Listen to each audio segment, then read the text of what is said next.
Assalamualaikum warahmatullahi wabarakatuh. Halo teman-teman hebat, apa kabarnya hari ini? Alhamdulillah, luar biasa bersama Bu Fia. Oke, yes, Allahu Akbar, yuk. Oke teman-teman, hari ini kita bertemu lagi dalam pembelajaran PPKN. Sudah di semester 2 nih. Wah, berarti semester baru, semangatnya harus baru dan harus full lagi. Oke, teman-teman, sebelum kita mulai pembelajarannya, kita berdoa terlebih dahulu yuk. Sikap berdoa, tangan diangkat, kepala ditundukkan, berdoa dimulai, membaca doa ditambahkan ilmu. A'udzubillahi minasyaitonirrajim. Bismillahirrahmanirrahim. Rabbi zidni ilman, warzuqni fahman. Ya Allah, tambahkanlah ilmuku dan pertinggilah kecerdasanku. Amin. Oke teman-teman, Bu Fia mau tanya nih. Pernah nggak ya teman-teman mendengar tentang peristiwa Sumpah Pemuda? Nah, kalau misalnya sudah pernah, kira-kira apa sih yang dimaksud dengan Sumpah Pemuda? Oke, supaya kita tahu, yuk kita bahas. Sumpah Pemuda ini adalah salah satu peristiwa bersejarah di Indonesia yang berkaitan dengan persatuan bangsa Indonesia melawan para penjajah dulu, teman-teman. Nah, lalu kira-kira kenapa ya kok bisa sih terjadi peristiwa Sumpah Pemuda ini? Oke, kita cari tahu ya. Jadi, ketika masa penjajahan, rakyat Indonesia mulai memiliki kesadaran, teman-teman, untuk melawan penjajah. Nah, para pemuda di berbagai wilayah di Indonesia mulai membentuk perkumpulan untuk melawan para penjajah itu.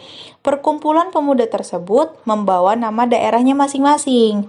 Contohnya seperti Yogyakarta, Yong Ambon, Yong Batak, dan lain-lain.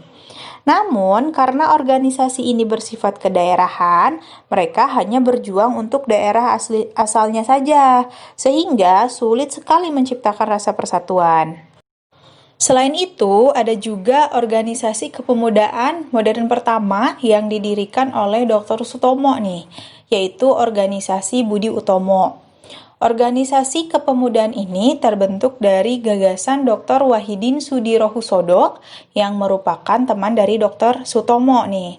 Ia berpendapat bahwa salah satu hal untuk terbebas dari penjajahan adalah dengan membebaskan rakyat dari kebodohan.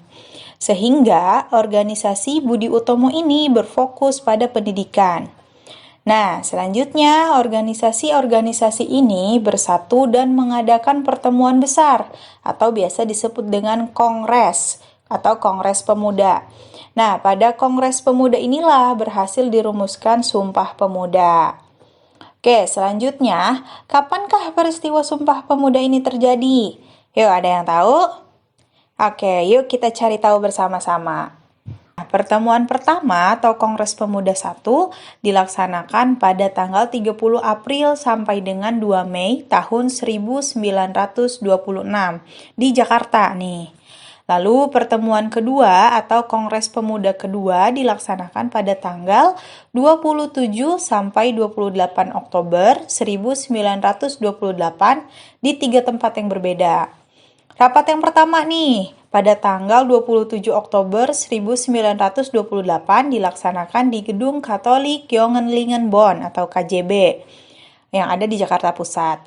Lalu pada tanggal 28 Oktober 1928, rapat kedua dilaksanakan di Gedung Ostjava Bioskop dan rapat ketiga dilaksanakan di Gedung Indonesische Clubhouse Kramat yang kini dikenal sebagai Gedung Sumpah Pemuda. Selanjutnya, kira-kira apa ya yang dihasilkan dari adanya kongres ini? Ada yang tahu, teman-teman? Ya, betul sekali teman-teman. Pada kongres ini akhirnya dirumuskanlah Sumpah Pemuda, di mana isi dari Sumpah Pemudanya itu adalah sebagai berikut. Sumpah Pemuda. Satu.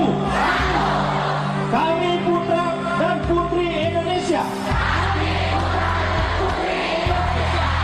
Mengaku bertumpah darah yang satu. Tanah Indonesia. Dua. Kami putra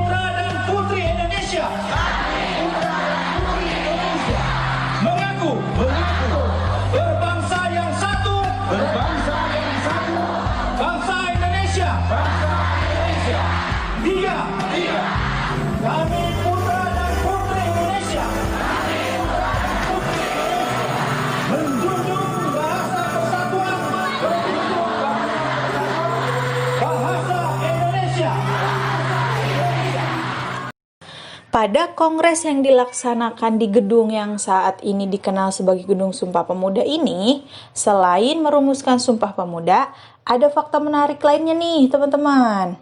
Ternyata pada pertemuan ini, lagu Indonesia Raya yang merupakan ciptaan dari W.R. Supratman pertama kali diperdengarkan. Dan juga bendera merah putih ditetapkan sebagai bendera kebangsaan Indonesia. Nah, oleh karena itu, tanggal 28 Oktober ini ditetapkan sebagai Hari Sumpah Pemuda yang selalu kita peringati setiap tahunnya. Wah, keren sekali ya teman-teman para pejuang kemerdekaan saat itu. Dengan adanya Sumpah Pemuda ini, perjuangan rakyat Indonesia tidak lagi bersifat kedaerahan, tetapi sudah menjadi kesatuan yang kuat, teman-teman. Para pejuang bersatu untuk melawan para penjajah, sehingga dalam waktu singkat, bangsa Indonesia berhasil mengusir para penjajah. Puncaknya yaitu pada tanggal 17 Agustus 1945, di mana Indonesia berhasil memproklamirkan kemerdekaannya. Dari peristiwa Sumpah Pemuda ini, kita dapat memahami bahwa persatuan memanglah suatu hal yang sangat penting. Ketika para pejuang melawan penjajah di daerahnya masing-masing, kemerdekaan sangat sulit untuk dicapai. Namun setelah semuanya bersatu, akhirnya kita dapat mencapai kemerdekaan. Nah, oleh karena itu, untuk menghargai jasa para pahlawan, kita pun harus menjaga persatuan yang sudah terbentuk di negara kita ini. Yaitu bisa dilakukan dengan cara, misalnya bersemangat dan bersungguh-sungguh dalam belajar, saling menghargai keberagaman dari setiap daerah, dan ikut serta dalam kegiatan di lingkungan sekitar rumah, seperti misalnya ikut serta dalam acara 17 Agustusan atau kegiatan-kegiatan lainnya. Nah, itulah teman-teman sejarah singkat mengenai peristiwa Sumpah Pemuda. Semoga setelah kita mempelajarinya, kita juga bisa ikut serta menjaga persatuan yang sudah terbentuk di negara kita ini. Alhamdulillahirrahmanirrahim, pembelajaran hari ini sudah selesai.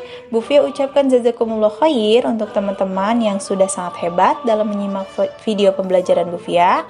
Silahkan jika ingin bertanya, boleh langsung tanya ke Bu Fia. Oke deh teman-teman, sekian dari Bu Fia. Kita bertemu lagi pada video pembelajaran selanjutnya. Tetap jaga kesehatan. See you. Assalamualaikum warahmatullahi wabarakatuh.